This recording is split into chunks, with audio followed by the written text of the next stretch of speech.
ఎరా దొరికిందా? దొరకడం కాదండి బాబు, దీని దుంప తెగ గొప్ప థ్రిల్ చేసేసిందండి బాబు. ఏమైందిరా? ఆ ఒరిజినల్ క్యాసెట్ ఎక్కడ దొరకలేదండి. చెప్పవే, భార్గవ్ గడెక్కడ? చెప్పను. ఇన్నాళ్ళు శీలల్ల సత్సంలో ఉన్న నేను ఇప్పుడు మద్దర్ల సత్సంలోకి మారిపోయి అందమైన నీ బాడీని ముక్కల కింద రక్కెత్తానే.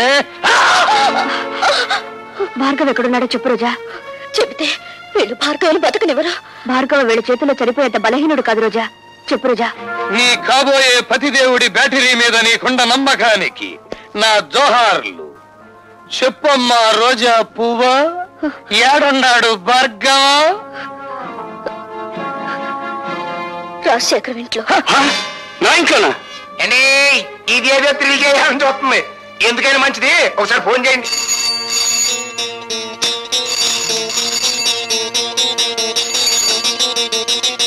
హలో, బాగున్నావా భార్గవ?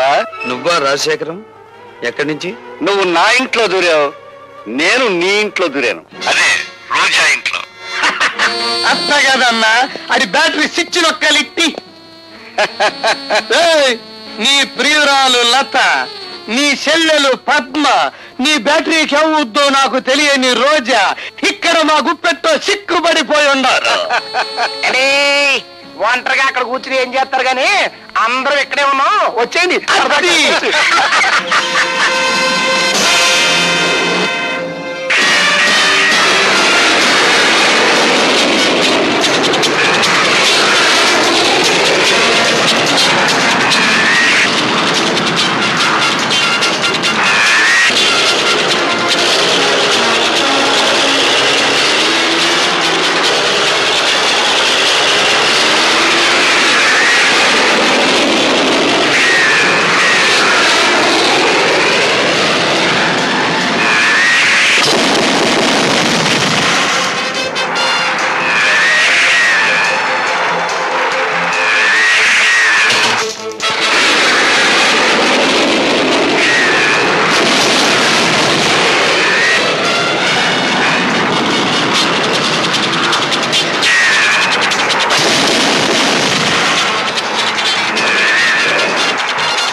లత.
ఈ రోజా వాడిపోయిందే.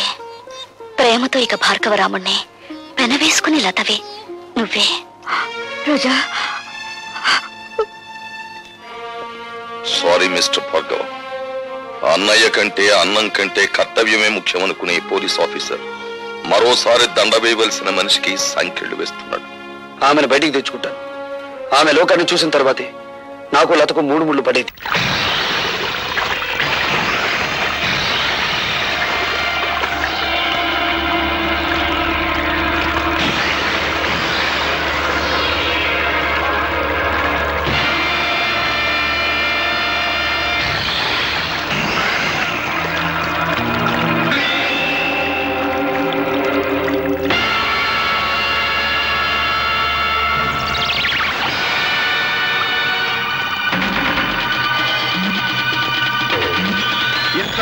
అది కేవలం ఇసుక బస్తా మాత్రమే. ఈ క్షణం నుంచి అది నీ ఆయుర్దాయం. అందులోని ఇసుక కిందకు రాలటం అంటే క్షణ క్షణం నీ ఆయుర్దాయం తరిగిపోతున్నట్టే లెక్క.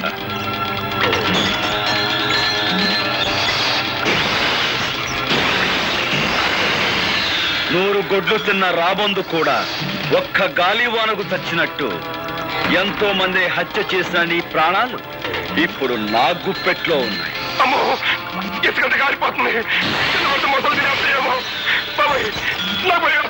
నువ్వు ఇక్కడి నుంచి ప్రాణాలతో బయటపడాలి అంటే నువ్వు చేసిన నేరాల గురించి నీ నోటితో నువ్వే చెప్పాలి. అయితే చెప్పు, మా నాన్నను చంపించావు. నేనే, కానీ ఆ పని చేసి చాలా ఏళ్ళైపోయిందిగా. ఇంకా గొడవ వదిలే. ఆ గొడవ వదిలేసిన ఇంకా 2 హత్యల గొడవ ఉందిగా. పులిరాజును చంపిందెవరు? కాలిపోతుంది. చెప్పు.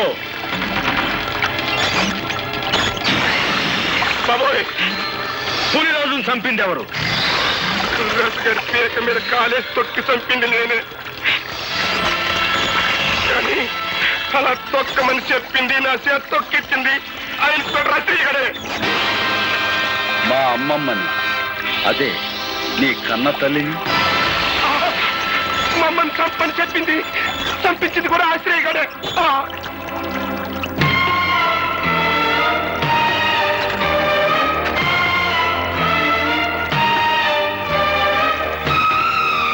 మీరే నిజమైన హంతకులని నీ నోటితో నువ్వు చెప్పిన ఈ సాక్ష్యం చాలు నేను నిర్దోషాన్ని నిరూపించుకోవడానికి.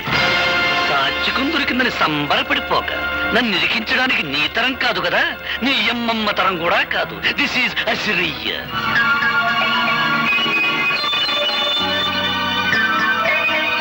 వచ్చావు. నాతో మన రహస్యాలన్నీ చెప్పించేసి ఆ టేప్ రికార్డులో రికార్డింగ్ చేసేసాడు. వాడు రికార్డింగ్ చేస్తుంటే నువ్వు డాన్సింగ్ చేస్తున్నావా?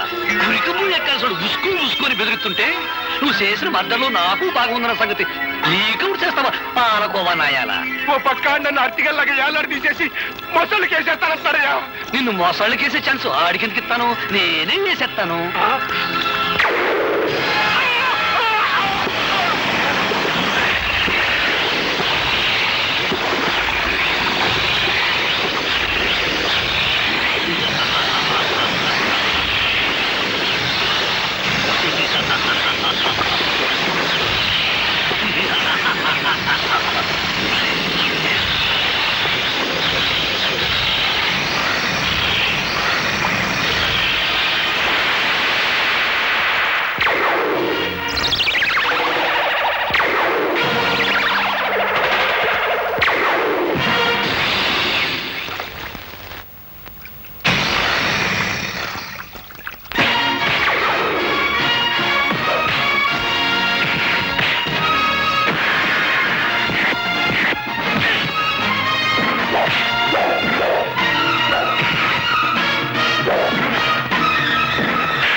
హార్మోనియం పెట్టి నీ దగ్గర నుంచి క్యాసెట్ ఎలా రాబట్టుకోవాలో ఈ ఆముదాల నీకు బాగా తెలుసురా.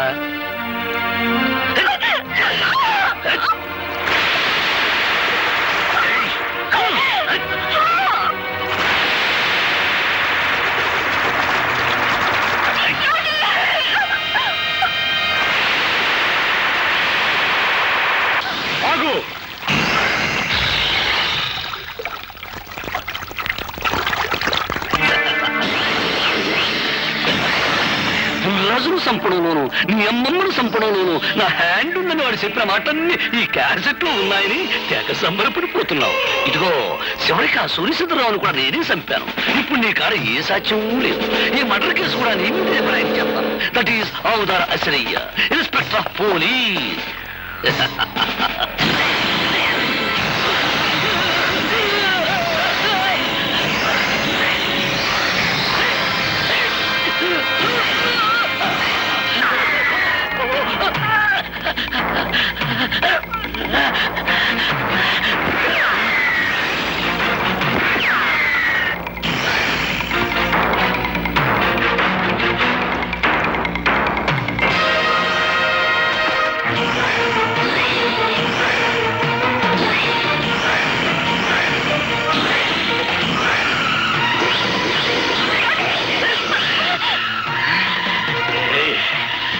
ఎక్కడికి పోతా అసలు ఈ చేతులు